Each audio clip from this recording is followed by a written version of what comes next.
My name is Briony Stewart and I work as a children's book author and illustrator. I live in the Whadjuk country of the Noongar people in Western Australia, or more specifically Willaleap or Fremantle, which is a port city next to Perth, which is also said to be one of the most isolated capital cities in the world. For the last couple of years, my studio space has been a little corner of a room that's actually at the back of an amazing children's bookshop called Paperbird Books in Fremantle. And the thing I love most about this space is that you have the children's bookshop at the front, and also I have a window outside of my studio, and there's a play space there that adjoins a cafe, and so children are constantly playing in this space. It's kind of nice to have that connection between the end product that you're going to be creating as well as the raw inspiration for the book that you're making, all within a few meters of one another. If I really need to spread out, I still use my kitchen table at home. I think that's an age-old workspace for illustrators, the kitchen table. I find a lot of inspiration from nature and from animals, and I think that it's because they bring me back to a sort of childlike state of wonder and amazement. And I like to get in touch with this whenever I'm creating, not because I'm creating work for children, but because, you know, children see the world with fresh eyes every day.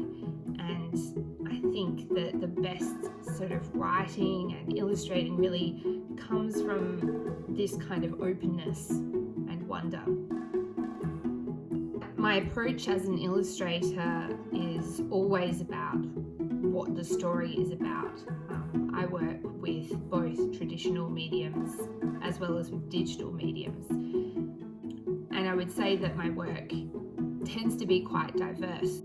So for example, if I'm working on a historical picture book, for me it was about understanding the time period that I was illustrating, and to add extra meaning to the book by trying to emulate the art of that particular period, which in this case was Australian Impressionism.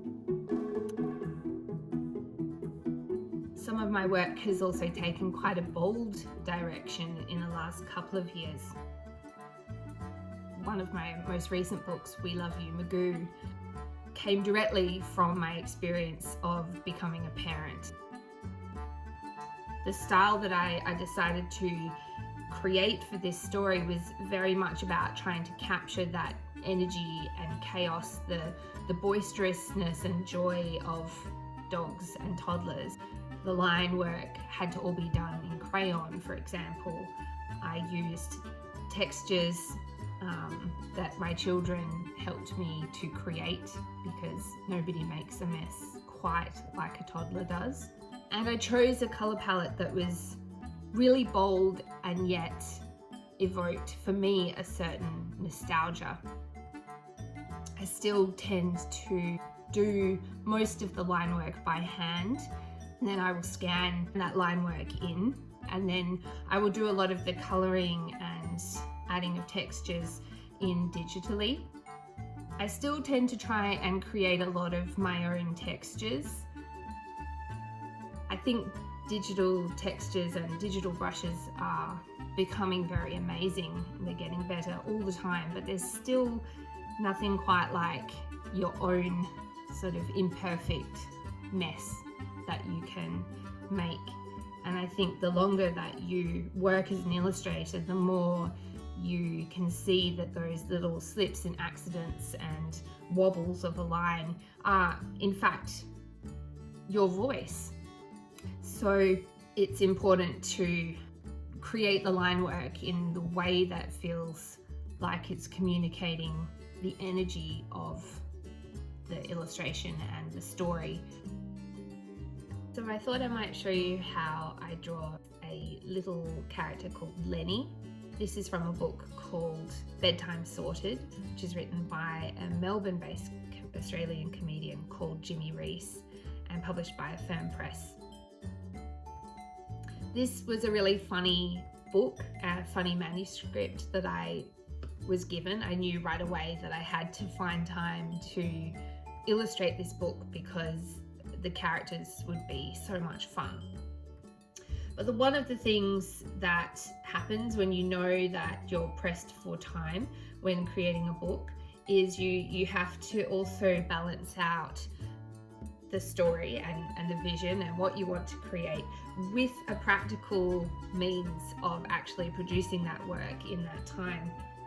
So I knew that one of the sort of shortcuts I would probably take for this book is to create a character that had quite a simple shape. I also knew that I wanted it to be an Australian animal because this was an Australian book by an Australian comedian, and I picked the puggle because, well, first of all, puggle, it's just one of the cutest words you can say. And also puggles themselves are extraordinarily cute, and they actually start as kind of jelly beans and these fat little jelly beans, and they slowly sort of become a platypus. So to draw this character, I will start with my sort of bean shape,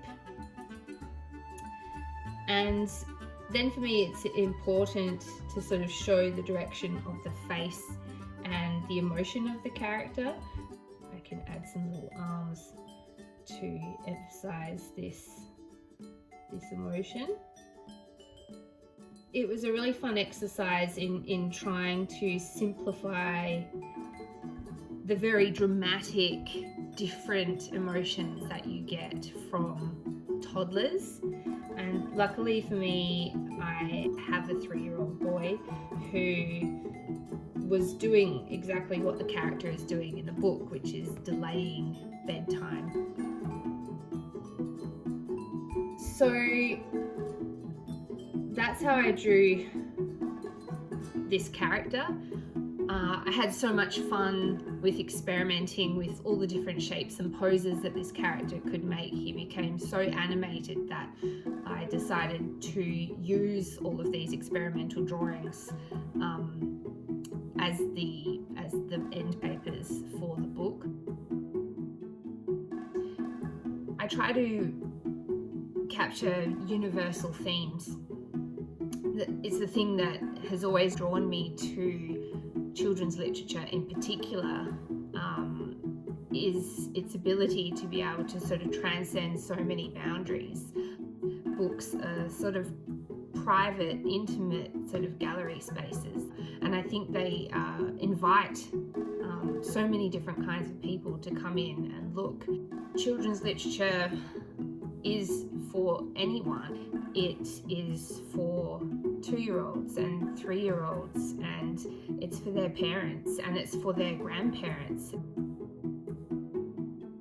So many people end up reading a children's book when you create it that I think that there's such a great challenge there in trying to create something that's meaningful to people from all walks of life, as well as just being a good thing, a good